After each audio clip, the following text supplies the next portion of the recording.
Today I thought I'd show you how to paint a very simple rendering of a deciduous tree using a £140 knot and, to start with, a number 4 round brush. Right, if we go into the burnt sienna, I need quite a lot of this. I'll paint a winter tree first to show you how it works. So we've got burnt sienna, ultramarine to make that a darker brown, and then also cadmium yellow, because tree trunks aren't just brown, they're a living thing, so they will have an element of green in. So the cadmium yellow will mix with the ultramarine and give you a nice brown green colour. Every tree has got the same basic shape. It can be broken down into the most simplified form of a capital Y. The challenge then is to turn that Y into a recognisable tree. So we thicken the base of the trunk up and flick out on both sides. Flicking out not only adds weight to there to carry the load of the branches and the foliage, but also gives the impression of a root system. So what we then do is use this Y shape and work on it, flicking out with other Y shapes, and enough water, and roll your brush to get it pointed. And by starting from the tree and flicking out, you're automatically getting thinner lines tapering out from the body of the tree, because the pressure is taken off, and when you take pressure off, it gives you a thinner line.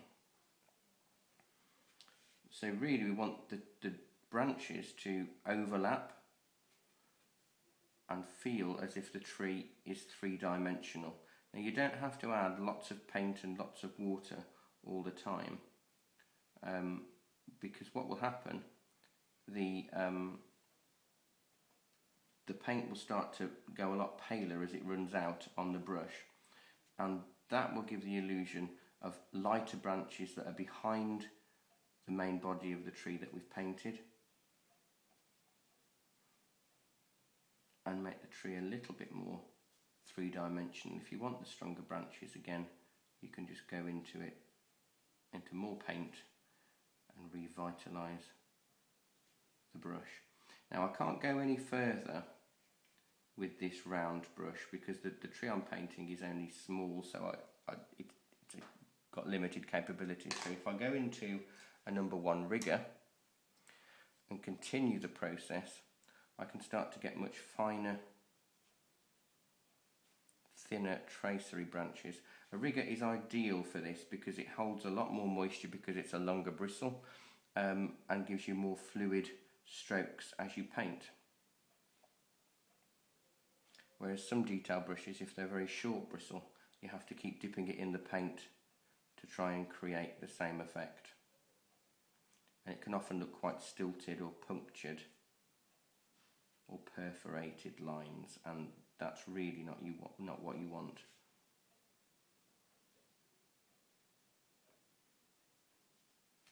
So we're just basically extending all of these branches. Now this is a nondescript tree. It's just a winter's tree. If you were painting a recognisable tree type, please do look in reference books to see the shape, because each tree type has its own recognisable shape, which you can break down using the capital Y method into tall thin Ys, short fat Ys, Ys stacked upon Ys, and that will really make a huge difference to the tree. You can get like the Observer's Book of Trees or the I Spy Book of Trees, that kind of thing, just to give you a rough guide to the shape. What is also good about those little guides is that it will show you not only a winter tree, but the same tree in full foliage, which is brilliant.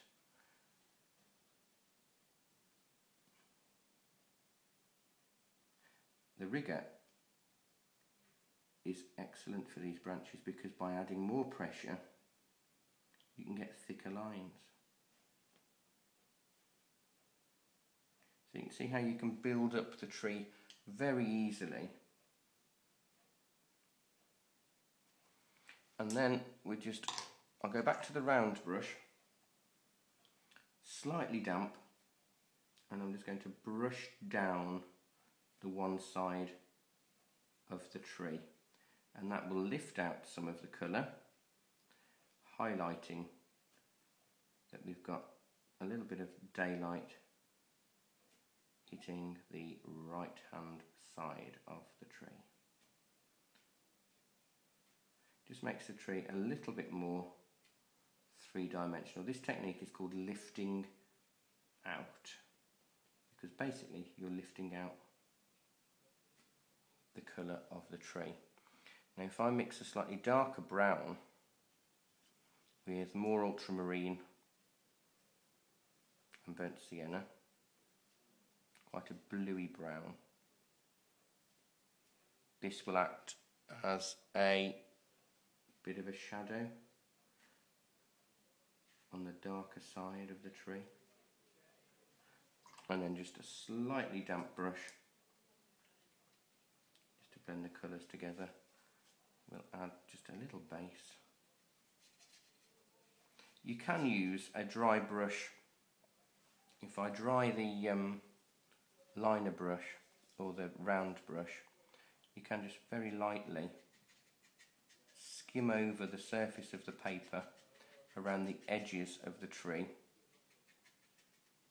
and that will give you a little bit more finish and shape. It's literally just smudging some of the paint. A dry brush work, and that will just refine the shape a little more and make it look a little bit finished, and fill in those really fine branches that are almost impossible to do unless you've got a small paintbrush. So there you have it, there's your basic tree in winter. I think it important, now we've got the basic of a winter tree, I show you how a summer tree will look, because you don't need any of those branches in a summer tree because you've got all of the foliage around it. So if we start with a hog hair brush, a hog hair fan, hog hair much stiffer bristled, which gives you a really good stippling texture for the foliage.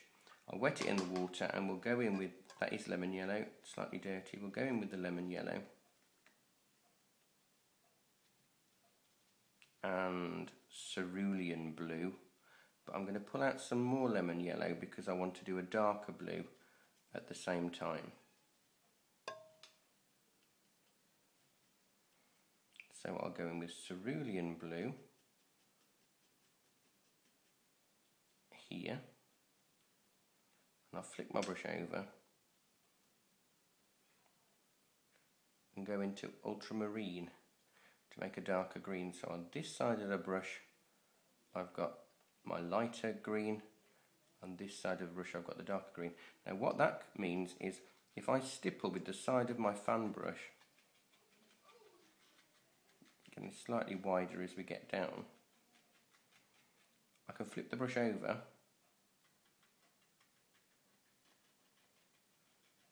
and stipple with the darker shade of green, and I've already got a certain amount of shadow on there. Can you see how the fan brush is brilliant, because where it's left an edge it looks like fine leaves and branches. So I'll go over again with that, a little bit more lemon yellow on there just to highlight it. Again, you'll need to look at books just to see the structure and shape of certain trees. A little bit more blue in there, and we'll just finish it off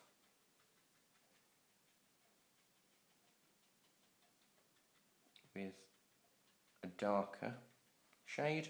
Go in with our number 4 round, burnt sienna, ultramarine, cadmium yellow, And then we can still use our capital Y shape, so, but we come into that tree here and here and thicken the trunk up in the same way.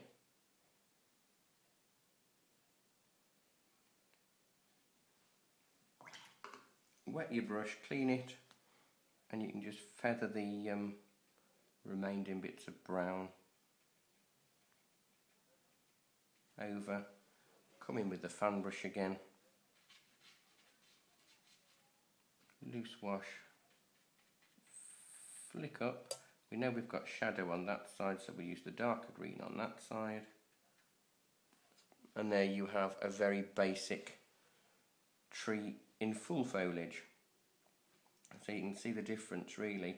The base is almost the same, but the top is just fully covered with foliage because you can't see the leaves. I'll do the same sort of thing with the branches and the trunk here with just a damp round brush, just to lift out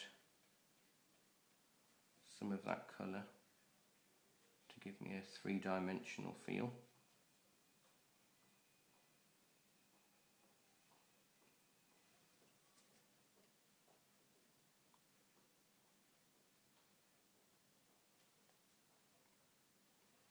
And there you have a very simple summer tree in watercolour.